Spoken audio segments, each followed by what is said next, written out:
Hi, I'm Brian Hoad. I'm the artist in residence here at Critical Mass for the month of August. My art practice has always been about my engagement with nature. I'm reflecting back on my own experiences with nature and out in the landscape in particular, and then I want to find ways to connect with sort of the general human connection to those spaces. Cyanotypes have been around for quite a while, since the mid-1800s. They were a way to cheaply produce photographic proofs, and then some photographers at the time were leaning into them fully with their creative process, so they would produce only cyanotypes. So when you're making a cyanotype, a photosensitive solution is applied to a surface. That solution is going to respond to light, and when it's put out in UV light, it wants to turn blue.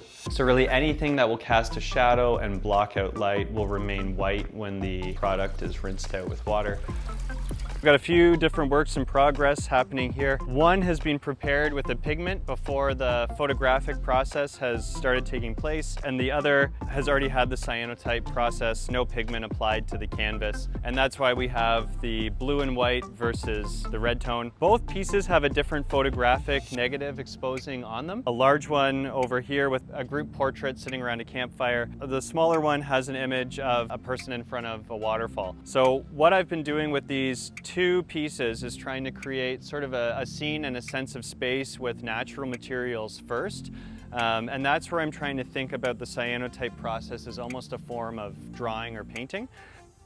So I've tried to find different ways to engage with the community. You know, the most basic is to work out in front of the studio, but then there have been some more concrete events too that have been a lot of fun. We had a grab-and-go cyanotype station, and basically they could get a little setup kit from me, get the quick rundown on how to make their cyanotype, head out into the sun and make a print, and then when they came back, we had a button maker and they could turn their print into some wearable high art, we'll say. And then our second event was a teen workshop. I just thought, oh, that would be so fun if I can, maybe engage with that younger version of myself that was looking for some of these things. We had to delay first because of the rain, and that is one drawback with cyanotype. You need the sun on your side. We went out to the Ganaraska River, and then we made some prints there, and then we got rocked with a thunderstorm and had to run back here all soaking wet. But again, in my mind, that is like a classic sort of summertime experience, right? You can plan the picnic but can't predict the weather. So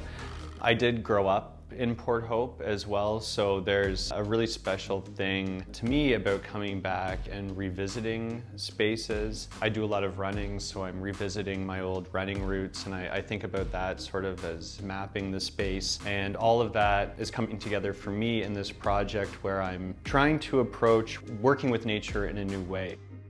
I think creatives can find a lot to benefit their practice here. It is, I've sort of joked, a bit of a sleepy town at times, but with so much happening at the same time, so you can really get this beautiful balance of R&R, but also a dynamic studio experience where you're meeting a lot of different people.